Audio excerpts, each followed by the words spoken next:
اگر آپ چاہتے ہیں کہ روزی میں برکت ہو جائے تو اول اس کے لیے 1000 فرشتے خلق فرماتا جو خدا کی تسبیح اور تحلیل کرتے ہیں، اور اس کا سارا ثواب تلاوت کرنے والے کے نام اعمال میں لکھا جاتا ہے۔ تو میں آج کی رات آپ سے التماس کر رہا ہوں، روزی میں برکت ہو اور 1000 فرشتے آپ کے لیے تسبیح اور تحلیل کریں اور اس کا ثواب آپ کو ملے۔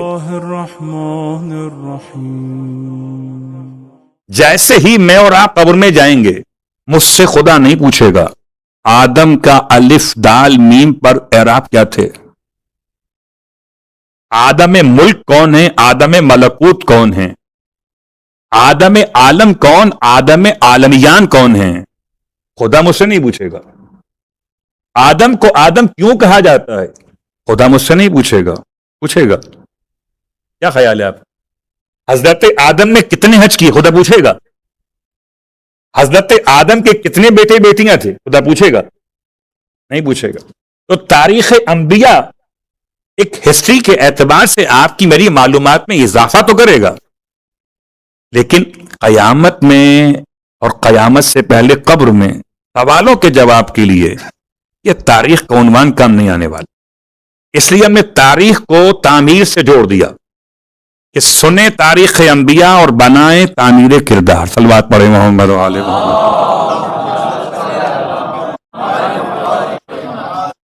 اور اس عنوان کے کارنامہ کلام کے لیے میں نے آپ کی خدمت میں جو آیت تلاوت کی ہیں وہ سورہ مبارکہ الانعام کی آیات ہیں، اور الانعام کی آیت نمبر 83 پہلے تلاوت کی گئی۔ ترجمہ کیا ہے؟ وَتِلْكَ حُجَّتُنَا آتَيْنَاهَا إِبْرَاهِيمَ عَلَىٰ قَوْمِهِ، اور ہماری وہ دلیل ہے جو ہم نے ابراہیم کو اس کے قوم کے مقابلے میں عنایت فرمائی۔ ہماری اصل موضوع کی بحث اس آیت کے ذیل میں وہ حجت نہیں ہے، گرچہ میں ذرا سا اشارہ مکمل کر رہا ہوں۔ حضرت ابراہیم ایسے دور میں پیدا ہوتے ہیں جبکہ نمرود کو اس زمانے کے نجوم کا علم رکھنے والوں نے اس کے خواب کی تعبیر بتائی۔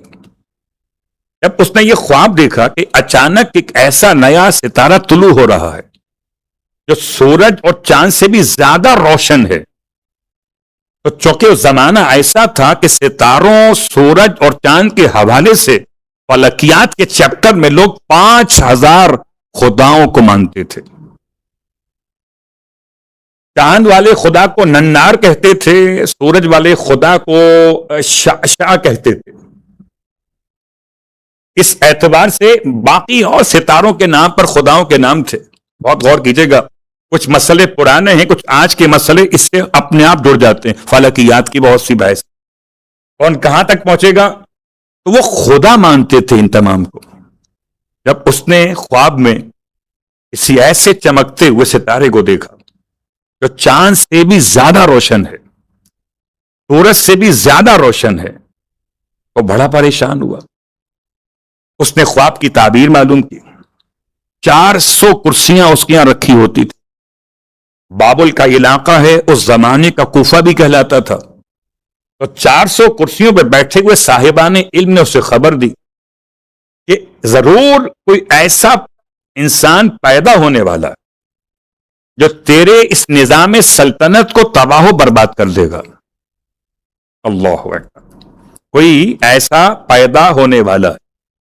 تو گویا کل بھی ستارے سے خبر دی جاتی تھی کسی آنے والے ہادی اور مہدی کی، اور آج بھی انتظار ہے کلام ہی حتی مطلع الفجر، کہ طلوع فجر ہو جائے، امام علیہ السلام کا ظہور اگر ہو جائے۔ یہ مرحلہ نمرود کے لیے بڑا پریشان کن رہا۔ اس نے پوچھا کہ بتاؤ ابھی تک کیا اس انسان کا وجود شروع ہو چکا کہ نہیں؟ ابھی صلب پدر میں ہے، ابھی رحم مادر منتقل نہیں ہوا۔ اس نے سارے مردوں کو ان کی خواتین سے الگ کروا دیا، اور پھر ایک نگرانی کا نظام بنایا کہ 1 سال تک جو بھی بچہ پیدا ہو، اسے اگر بیٹا ہو تو مار دیا جائے، کیا حضرت طارق نے اپنی شریک حیات کو بلایا؟ اور کیا شریک حیات کے ساتھ آپ کی مباشرت کا عنوان قرار پایا؟ اس کے بعد حضرت ابراہیم کا نطفہ قلب پدر سے رحم مادر میں منتقل ہوا، اور آپ کی والدہ آپ کو علاقے نمروز سے، آبادی کے علاقے سے نکل کر باہر ایک غار کے اندر آپ کی ولادت کو مکمل کرنے پہنچی، وہیں پر آپ کو رکھا گیا۔ روز جاتی ہیں دیکھنے کے لیے، بڑا چھپ چھپا کے جاتی ہیں، سارے پہرے بیکار ہو گئے، سارے نظام ناکارہ ہو گئے، اور حضرت ابراہیم بالآخر دنیا میں آ گئے۔ اور یہ عجیب بات ہے کہ اب انبیاء کی تاریخ شروع ہوئی حضرت ابراہیم سے، اس سال ہونا چاہیے تھی آدم علیہ السلام سے، لیکن شاید کچھ موجودہ ماحول کو دیکھتے ہوئے حضرت ابراہیم۔ اب آپ پہنچتے رہیے گا جہاں تک آپ کو پہنچنا۔ ابراہیم علیہ السلام آج کے دور کا بڑا حساس موضوع ہے۔ حضرت ابراہیم علیہ السلام پیدا ہو گئے، جب جاتی ہیں ماں دیکھنے کے لیے تو عجیب کام دیکھتی ہیں۔ آپ کے دونوں انگوٹھے ایسے، ایک کو لیتے منہ کے اندر تو دودھ آتا ہے، اور ایک کو لیتے ہیں تو شہد آتا ہے، اور دودھ اور شہد آپ کی خوراک بنی۔ اور ماں حیران ہے کہ ایک دن میں اتنا جلدی بڑھتے جتنا کوئی ایک ہفتے میں بڑھتا ہو، ایک ہفتے میں ایک مہینے کے برابر، ایک مہینے میں ایک سال کے برابر، 15 مہینے کے ہوئے 15 سال کے برابر ہو گئے۔ تو حضرت ابراہیم کو 15 مہینے کے بعد ان کی والدہ نے باہر نکالا۔ 15 مہینے تھے عام لوگوں کے لیے، اور آپ کی توانائی ہو چکی تھی 15 سال کے جوان کے برابر۔ تب یہ آپ نے وہ جملے استعمال کیے، سورہ انعام کی پچھلی آیات کا حصہ بنے۔ آپ نے دیکھا ستارے کو، آپ نے دیکھا چاند کو، اور آپ نے دیکھا سورج کو، اور تینوں کے معبود ہونے کی دلیل کو جو وہ بیان کرتے تھے آپ نے رد کیا۔ رد کیسے کیا؟ کہ پہلے چمکتے ہوئے ستارے کو دیکھا، فرمایا یہ میرا پروردگار ہے، لیکن جب ستارہ ڈوب گیا فرمایا جو ڈوب جائے میں اسے پسند نہیں کرتا۔ بھلا جو اپنے ماننے والوں کو چھوڑ جائے، اللہ اکبر، آسمانوں پہ ستارہ چھوڑ جائے تو خدا نہیں ہوتا، میدان میں ہادی چھوڑ جائے تو حجت خدا نہیں ہوتا۔ پھر آپ نے چاند کو دیکھا، فرمایا یہ چاند جو میرا پروردگار ہے اس سے بڑا ہے، مگر چاند بھی ڈوب گیا، آپ نے اس کا بھی انکار کیا۔ پھر سورج کو بیان کیا، سورج بھی ڈوب گیا۔ پھر آپ نے اپنے رب کے کلمے کو ایسا بیان کیا، یہ طریقہ تھا، اس کو طریقہ نقض دلیل بھی کہتے ہیں، کہ پہلے ان کے خداؤں کی دلیل کو سامنے رکھا کہ ستارہ چمکتا اس لیے خدا ہے، تو چاند اس سے زیادہ چمکتا ہے تو بڑا خدا ہے، اور سورج ان دونوں سے زیادہ چمکتا ہے تو سب سے بڑا خدا ہے، وہ سب ڈوب گئے۔ انی وجہت وجہی للذی فطر السماوات والارض حنیفا مسلما وما انا من المشرکین۔ حضرت ابراہیم علیہ السلام کی یہ حجت تھی، اسے سورہ انعام کی آیت نمبر 83 میں خدا نے فرمایا تلک حجتنا آتیناہا علی قومہ، یہ وہ حجت ہے جس کو ہم نے ابراہیم کو عطا کیا ان کی قوم کے مقابلے کے لیے۔ نرفع درجات من نشاء ان ربک حکیم علیم۔ خدا کہتا ہے ہم جس کے لیے چاہتے ہیں اس کے درجات کو بلند کیا کرتے ہیں، بے شک کہ آپ کا پروردگار صاحب حکمت بھی ہے اور صاحب علم بھی ہے۔ آیت نمبر 83 کے بعد 84، یہ 3 مسلسل آیتیں ساتھ ساتھ چلیں گی، بلکہ 4 سمجھیے، 83، 84، 85، 86۔ ان 4 آیتوں میں 18 انبیاء کے نام لیے گئے، اور ہمارا عنوان اس سال تاریخ انبیاء، تو حضرت ابراہیم کے نام کا بھی اشارہ مکمل ہوا۔ وَوَهَبْنَا لَهُ إِسْحَاقَ وَيَعْقُوبَ كُلًّا هَدَيْنَا وَنُوحًا هَدَيْنَا، اور ہم نے ابراہیم کو اسحاق اور یعقوب عطا کیے، سب کی رہنمائی بھی کی، اور اس سے پہلے ہم نے نوح کی رہنمائی بھی کی. وَنُوحًا هَدَيْنَا مِن قَبْلُ وَمِن ذُرِّيَّتِهِ، اور ان کی ذریت میں ہم نے داؤد کو رکھا، سلیمان کو رکھا، ایوب کو رکھا، یوسف کو رکھا، موسیٰ کو رکھا، ہارون کو رکھا. وَكَذَلِكَ نَجْزِي الْمُحْسِنِينَ، اور ہم ایسے ہی احسان کرنے والوں، نیکی کرنے والوں کو جزا دیا کرتے ہیں. آیت نمبر 84 کے بعد 85، وَزَكَرِيَّا وَيَحْيَا وَعِيسَىٰ وَإِلْيَاسَ كُلٌّ مِّنَ الصَّالِحِينَ. پھر زکریا سمجھ میں آ گئے، یحییٰ سمجھ میں آ گئے، الیاس سمجھ میں آ گئے. اس آیت میں 4 انبیاء کے نام ہیں، مگر حضرت عیسیٰ سمجھ میں نہیں آئیں گے، کیونکہ حضرت عیسیٰ کو ذریت ابراہیم کیسے کہا جائے گا؟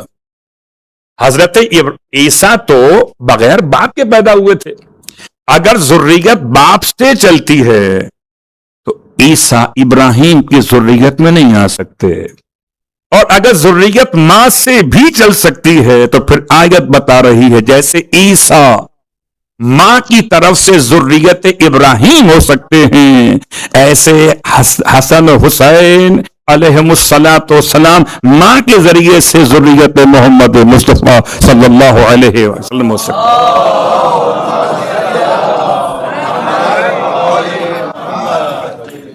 تو یہ آج کی حد تک ذات تمہید کی منزل ہے. ابھی انبیاء کے نام 18 مکمل کر، یحییٰ و عیسیٰ و الیاس کل من الصالحین. تو پہلی آیت میں انبیاء کے نام کے ساتھ ہدایت کی بات کی گئی، اگلی آیت میں لفظ صالحین کی بات کی گئی کہ زکریا ہوں کہ یحییٰ کہ عیسیٰ کہ الیاس، یہ سب کے سب صالحین میں سے.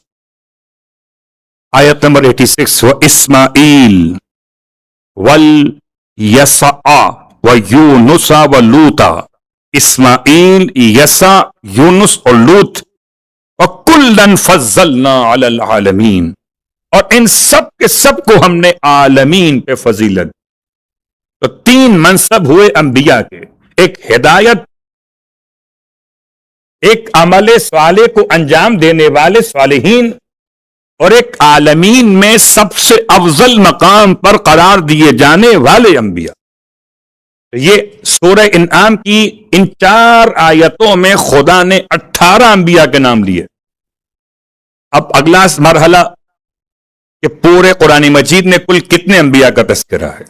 تو پورے قرآن مجید میں جتنے انبیاء کا تذکرہ ہے ان میں سے 26 نام قرآن مجید نے لیے.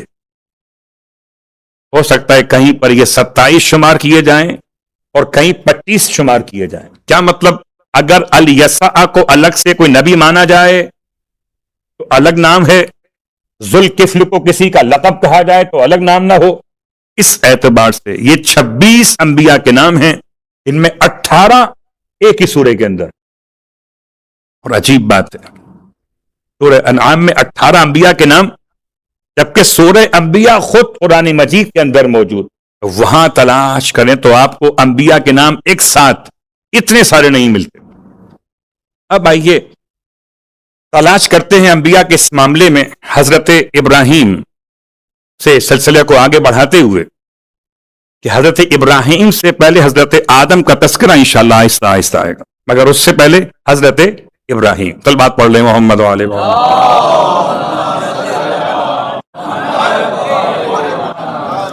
حضرت ابراہیم کی شخصیت میں کیا ایسی خاص بات ہے کہ خدا نے آپ کو انتخاب فرمایا؟ کیا ایسی صفات ہیں انبیاء کی؟ انبیاء کی صفات میں خاص صفت میرے اور آپ کے لیے حضرت ابراہیم کی ایک بہترین صفت یہ تھی کہ آپ بڑے مہمان نواز تھے، آپ بڑے مہربان تھے، آپ بڑے محبت کرنے والے تھے، آپ ایسے ہمدرد انسان تھے اور خاص بچوں سے اتنی محبت کرتے تھے کہ آپ کو مہربان باپ کہا جاتا تھا. ابراہیم کا ترجمہ ہے عبرانی زبان کے لحاظ سے مہربان باپ. اتنے زیادہ مہربان تھے کہ کوئی آپ کے در سے خالی ہاتھ واپس نہیں جاتا تھا. اور اگر سورہ انعام کے اندر ہی رہیے تو آپ کو آیت نمبر 76 کی طرف یہ پورا واقعہ مل جائے گا جو ابھی بیان کیا گیا اس سے پہلے پروردگار نے حضرت ابراہیم کی معراج کو بیان کیا. حضرت ابراہیم صاحب معراج نبی ہیں، مگر حضرت ابراہیم کو کون سی معراج ہوئی ہے؟ حضرت ابراہیم کو معراج ملکوت السماوات والارض کی معراج ہے. تمام زمین و آسمانوں کی ملکیتوں کو خدا نے ابراہیم کو دکھایا. آپ اور ہم سوال رکھتے ہیں ذہن میں کہ اگر تمام زمین و آسمان کی ملکیت خدا نے دکھائی تو ملکیت کہنا چاہیے، ملکوت کیوں کہا ہے؟ ملکوت میں اور ملک میں کیا فرق ہے؟ ملکوت وہ ہے کہ جہاں پر کرشمہ سازی دکھائی جاتی ہے کہ کیسے خدا کی حکومت چل رہی ہے. کیا مطلب ہے؟ اس کو میں آسان ایک مثال سے کرتا ہوں. صلوات پڑھے محمد وآل محمد پر. اور یہ مثال کہیں اور سے لائیں تو اور بات کی، ابراہیم علیہ السلام کے واقعے سے لیتے. سورہ مبارکہ ابراہیم کی بات نہیں کر رہا، وہ الگ موضوع ہے. ہو سکتا ہے کچھ باتیں کل بھی آئیں جناب ابراہیم کے حوالے سے. آج حضرت ابراہیم نے ملکوت کی سیر کیسے کی؟ بھائی ہم بھی دیکھتے ہیں زمین و آسمان کو، ایک ہمارا دیکھنا اور ہے، ایک ابراہیم کو دکھایا جانا اور ہے. وہ دیکھا نہیں. نوریا ابراہیم، ہم نے ابراہیم کو سیر کروائی. ملکوت السماوات والارض، زمین و آسمان کی ملکوت کی سیر کروائی. ملکوت کہتے ہیں معنوی عالم کو، ارتباط کو، کہ خدا نے زمین و آسمان کے نظام کو کیسے چلایا ہوا ہے، اس کی سیر کروائی. اور اس کی سیر کرتے ہوئے شاید اس کے لیے آسان مثال سورہ مبارکہ البقرہ سے ہے کہ جہاں حضرت ابراہیم نے خدا کی بارگاہ میں ایک سوال کیا. کیا سوال کیا؟ سب کو زبانی یاد. رب ارینی کیف تحیی الموتی، اے پروردگار مجھے دکھا دے کہ تو مردوں کو زندہ کیسے کرتا ہے. تو مردوں کو زندہ کرنا دکھانا، خدا دکھا دیتا کہ مردے زندہ کیسے ہوتے. ایک مرا ہوا انسان اٹھ کے بیٹھ جائے، ایک قبر میں جو ہڈی بن چکا ہو وہ قبر سے باہر نکل آئے، ایک جس کے حیوان کا گلا کاٹ دیا گیا ہو اس کا سر اپنے آپ اٹھے اور بدن سے جوائنٹ ہو جائے اور حیوان چلنا شروع کر دے. دیکھ لیجئے، یہ تو دیکھ لیا ہم نے. خدا کہاں اس کے اندر؟ بہت غور کیجئے گا. اب یہ اس کو پہچاننا کہ پریکٹیکل کیے بغیر کیسے پہچانیں. تو حضرت ابراہیم کا سوال کہ رب ارینی کیف تحیی الموتی، اے پروردگار مجھے دکھا دے کہ تو مردوں کو زندہ کیسے کرتا ہے. قال اولم تؤمن، اور یہ جملہ سورہ بقرہ کے اندر ہے. سورہ الانعام میں خدا نے جب ملکوت کی سیر کروائی تو الفاظ کے وَلِيَكُونَ مِنَ الْمُوقِنِينَ، تاکہ ابراہیم کو ہم اہل یقین میں قرار دے دیں. اور سورہ بقرہ کے اس مرحلے پر حضرت ابراہیم سے خدا کا اپنا سوال، اے ابراہیم کیا تم ایمان لے کر نہیں آئے؟ تو ایمان لانا اور ہے، اطمینان ہونا اور ہے. ارشاد فرماتے ہیں بلا وَلَكِن لِيَطْمَئِنَّ قَلْبِي، اے میرے پروردگار میں ایمان تو لے کر آیا ہوں لیکن اطمینان قلب چاہتا ہوں، تو مجھے دکھا دے. اب غور کیجئے گا، کبھی کبھی ایسا ہو سکتا ہے کہ ہم کسی فیکٹری کا وزٹ کریں، نہیں ہم نے فیکٹری کی بنی ہوئی مصنوعات کو، پروڈکٹ کو استعمال کیا، وہ اور بات ہے، لیکن یہ پروڈکٹ بنی کیسے ہے یہ معلوم کیسے ہوگا؟ اب بہت ساری اس میں اچھی مثالیں بھی ہو سکتی ہیں اور گڑبڑ مثالیں بھی ہو سکتی ہیں. کہ پروڈکٹ میں کیا ملایا گیا ہے، رنگ چینج کیسے ہوا، یہ کس طرح سے پیکنگ کی گئی. ایک ایک الگ الگ یونٹ کا آپ نے وزٹ کیا فیکٹری کے اندر، جب تک کوئی آپ کو بتائے گا نہیں کہ کیسے پروسیس کیا جاتا ہے اس پورے پروڈکٹ کا، تب تک آپ کو معلوم نہیں ہوگا. اور مجھ جیسا جو پروفیشنل نہ ہو اس فیلڈ کا، اس سے کیسے سمجھایا جائے گا مولانا آپ کہاں، یہ فیکٹری کا مال کہاں، آپ کو کیا سمجھائیں، یہ لیتھیم کیسے سماج میں ہوا، ہم کیا بتائیں آپ کو کہ ہم نے کیسے اس کو بنایا ہے. ہم صرف سن سکتے ہیں، کیا اس کا ایک آسان راستہ ہے کہ ہم آپ کے ہاتھ سے کام کروا لیں؟ حضرت ابراہیم کا سوال تھا، پروردگار تو مجھے دکھا تو مردوں کو زندہ کیسے کرتا ہے؟ تو خدا نے کسی مردے کو زندہ کرنا دکھایا نہیں، ان کے ہاتھ سے مردے زندہ کروا دیے، اور مردے زندہ نہیں کروائے، پہلے زندوں کو مردہ کروایا، پھر مردوں کو زندہ کروایا۔ بہت غور کیجئے گا، ورنہ اس پریکٹس کی ضرورت نہیں تھی۔ کوئی بھی مرے ہوئے حیوانات کے پاس خدا ابراہیم کو بھیج دیتا کہ جائیں گے، دعا پڑھ لیجئے، اٹھ جائیں گے۔ یہ سورہ الحمد کی تلاوت، اور خاص سورہ الحمد کی تلاوت اگر کسی مردہ انسان پر کی جائے، مردہ مخلوق پروردگار پہ تلاوت کی جائے، تو بعید نہیں کہ وہ مخلوق پروردگار زندہ ہو جائے، لیکن اس میں انسان کو اطمینان نہیں ہوگا۔ ایک طالب علم گزرے ہیں بیچارے، نجف میں رہتے تھے، پڑھائی میں دل کم لگتا تھا۔ اس کا پڑھائی میں دل کم لگتا ہو تو اس کے پاس سیکنڈ آپشن کیا ہوتا ہے کہ یہ کچھ پڑھ لے، بیٹھ کر دعائیں ادھر ادھر کچھ چیزیں پڑھ لے۔ اس نے روایت پڑھی سورہ الحمد کے بارے میں کہ سورہ الحمد کی تلاوت کرنے سے مردہ زندہ ہو جاتا ہے۔ اب اس سے کوئی انسان تو نہ ملا، اس نے کیا کیا کہ کیونکہ خالی بیٹھا ہوا تھا، تو خالی بیٹھا ہوا انسان ایک محاورہ مکھیاں مارتا ہے، یہ محاورہ یہاں فٹ ہو گیا۔ اس نے مکھی کو مارا اور مکھی کی فاتحہ پڑھی، مکھی پر سورہ الحمد کی تلاوت کی اور مکھی زندہ ہو گئی۔ اب ایسا نہ ہو کہ آپ پریکٹیکل کرنا شروع، سلوات پڑھے محمد و آل محمد، آپ سے نہیں ہوگا۔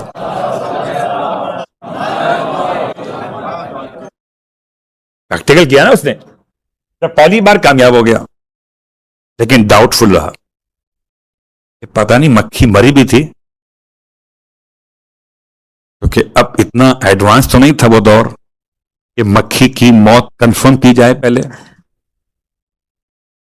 اور نہ اسے اتنی معلومات تھی کتنی دیر تک مکھی بے ہوش رہ کر بھی زندہ رہ سکتی ہے۔ تو اس نے سیکنڈ ٹائم پھر ٹرائی کیا، کیا ہو سکتا ہے مری ہی نہ ہو، خالی بے ہوش ہوئی ہو۔ دوبارہ اپنی پوری طاقت سے مارا، پھر سورہ الحمد کی تلاوت کی، اور سورہ الحمد کی تلاوت کی برکت سے خدا نے مکھی کو حیات دے دی۔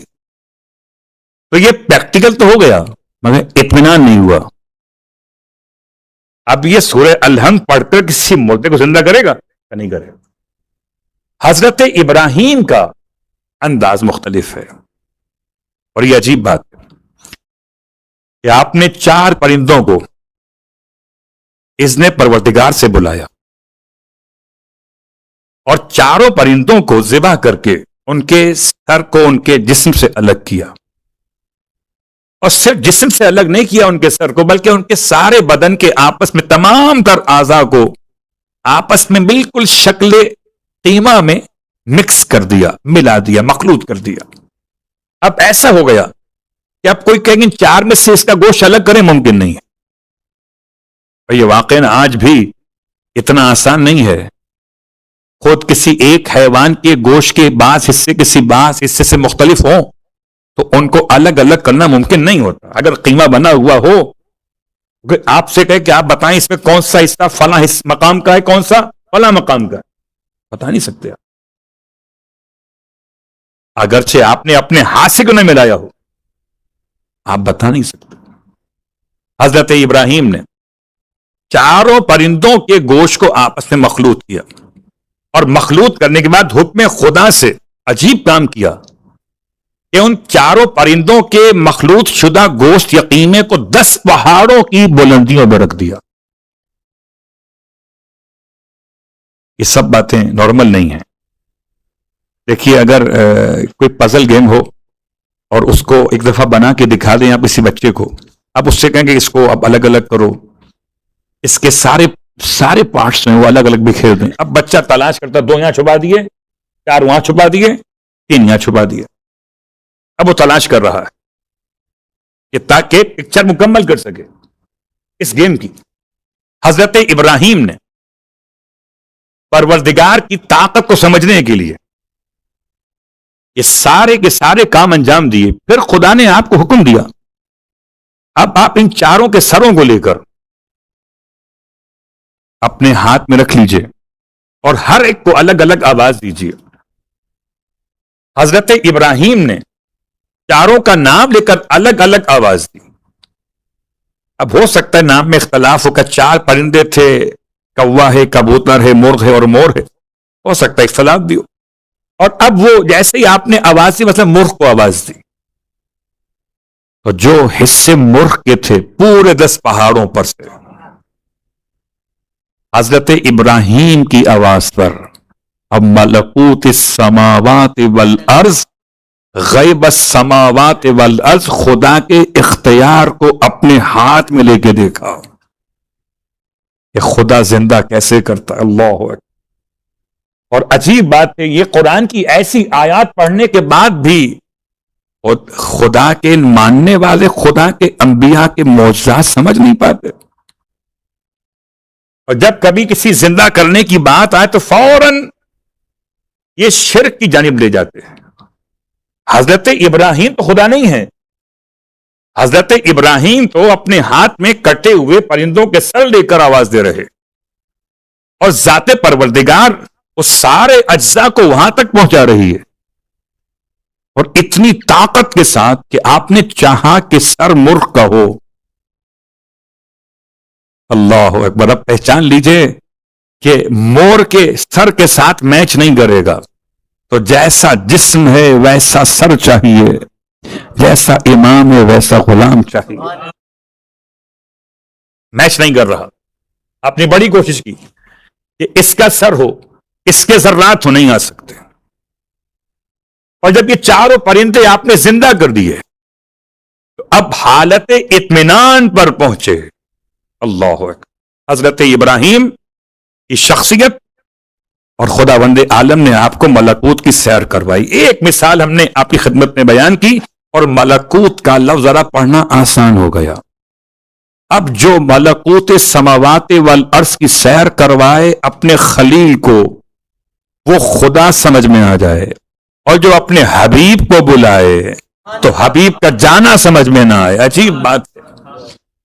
حبیب کا جانا سمجھ میں کیوں نہیں آ رہا؟ اس لیے کہ کیسے ممکن ہے کہ کوئی انسان آسمانوں پر پہنچ جائے. میں کہا کرتا ہوں کہ اگر یہ بات سمجھ لیتے کہ کیسے ممکن ہے کہ ذرہ 10 پہاڑوں سے نکل کر اپنے سر تک پہنچ جائے، ہر جز اپنے کل کی طرف جاتا ہے، تو حبیب محبوب کی طرف جا رہا ہے. صلوات پڑھ لیں محمد علیہ.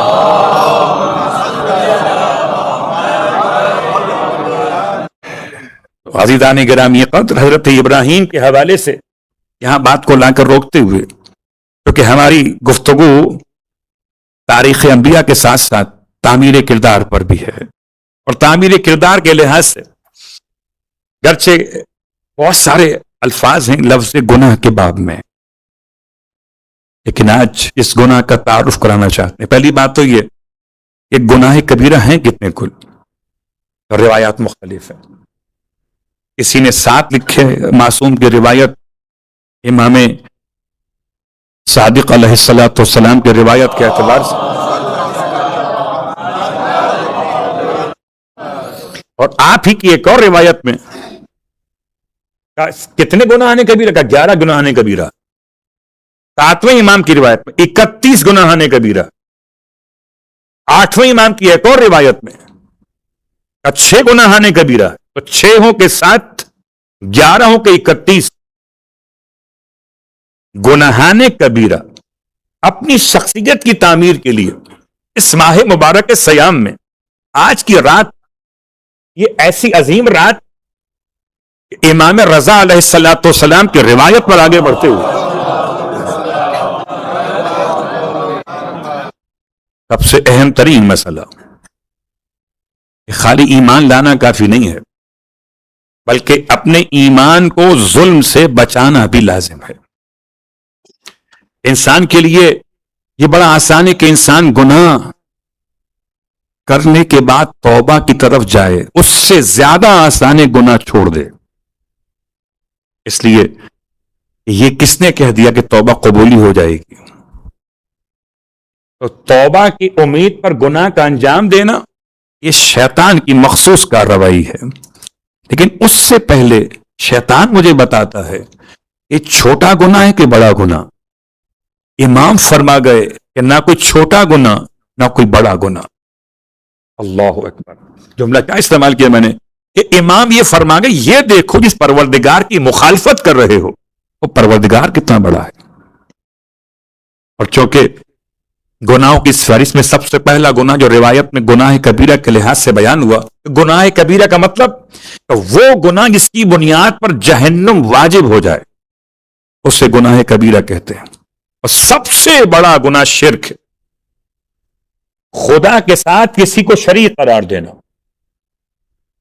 اور یہ شرک ایسا ہے کہ انسان کے ساتھ ساتھ چیونٹی کی چال کے اعتبار سے، رات اندھیرا ہو چیونٹی کا رنگ بھی سیاہ ہو تو نہ اندھیرے کی بنیاد پر دکھائی دے نہ سست رفتار کی بنیاد پہ چلنا سمجھ میں آئے، اتنی آہستگی سے یہ انسان کے اعمال میں عقیدے میں شامل ہو جاتا ہے شرک. اور یہ حضرت لقمان سورہ لقمان میں اپنے فرزند سے فرماتے ہیں یا بنی لا تشرک باللہ، اے پیارے بیٹے اللہ کے ساتھ کسی کو شریک نہ قرار دینا. کیوں کہ ان الشرک لظلم عظیم، یہ پیارے بیٹے شرک سب سے بڑا ظلم ہے. اللہ اکبر. یقیناً شرک کی اقسام پر اگر بات کیجئے تو اللہ مجلسی علیہ الرحمن نے شرک کی 5 اقسام بیان کی ہیں. کبھی شرک ذات خدا میں، کبھی صفات خدا میں، کبھی افعال خدا میں، کبھی عبادت خدا میں اور کبھی اطاعت خدا میں. 5 قسمیں بیان کی شرک کی. ذات خدا میں شرک کیسے ہوتا ہے؟ اس کی مثال بہت آسان سی کہ کبھی کبھی ایسا ہو جاتا ہے کہ انسان خدا کے ساتھ کسی اور کو بھی سمجھے کہ یہ بھی تو ہے، اب چاہے کتنا ہی معتبر کیوں نہ ہو. اللہ اکبر. یہ اپنے مقام پر کہ پروردگار نے آل محمد کی شخصیات کو، انبیاء علیہ الصلوۃ والسلام کو اپنی ذات کے مظاہر قرار دیا، لیکن ان مظاہر کو خدا کی ذات میں شریک خیال کرنا یہ شرک ہے. اللہ اکبر. سرکار ختم یہ مرتبہ احمد مجتبی محمد مصطفیٰ صلی اللہ علیہ وسلم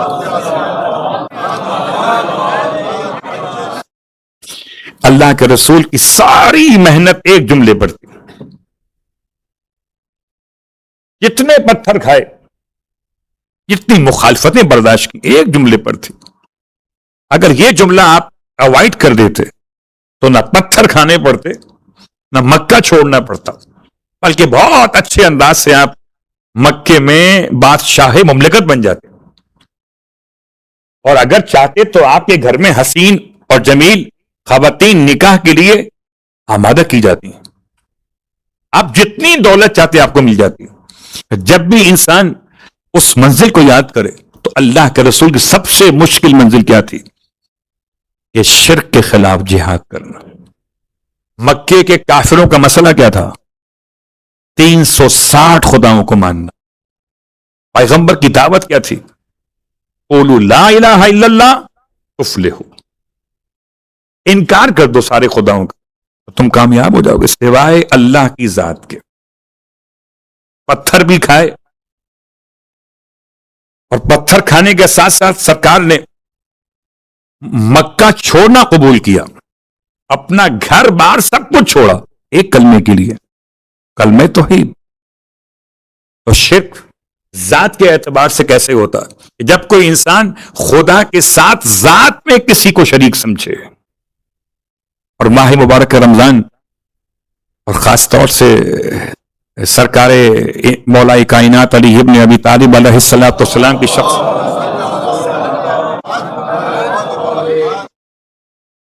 مولا کی بارگاہ میں ایک ایسے راہب کی آمد جس نے سوال کیا خدا کے بارے میں. اور یہ جملہ خاص طور سے اس لیے پیش کر رہا ہوں کہ یہ روایت میں بہت کم کسی اور حوالے سے پڑھا جاتا ہے. یہ جملہ ہے کون سا؟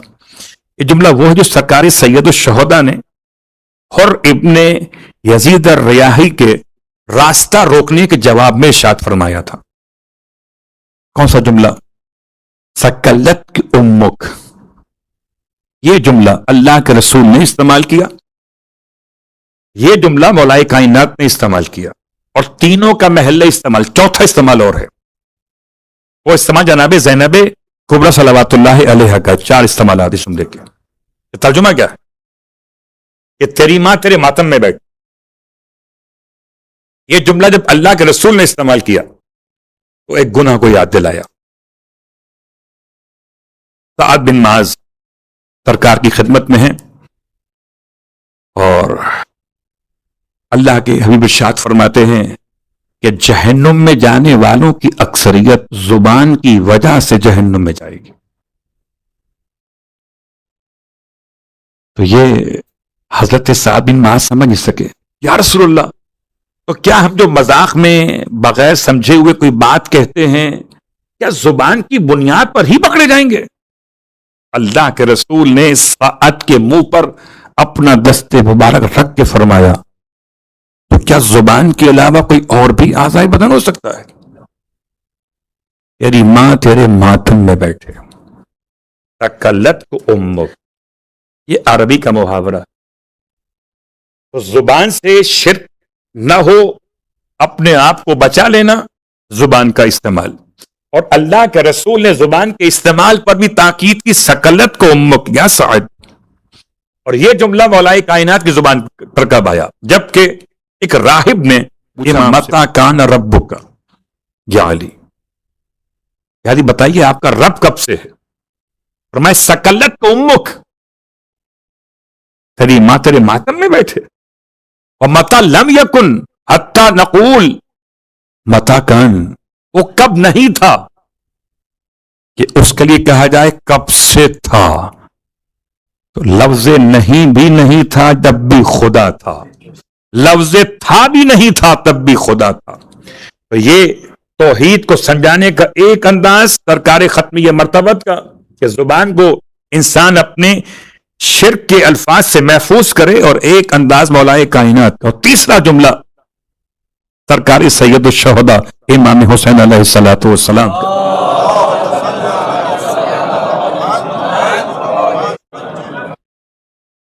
اور اس جملے تک آتے آتے دل چاہتا ہے کہ آج کی رات کے کچھ اعمال بھی آپ کی خدمت میں بیان کرتے ہوئے بات کو مکمل کر دوں، گرچہ وقت مختصر رہتا ہے مشترکہ اعمال کے اعتبار سے، مگر آج کی رات بہت اہم ہے۔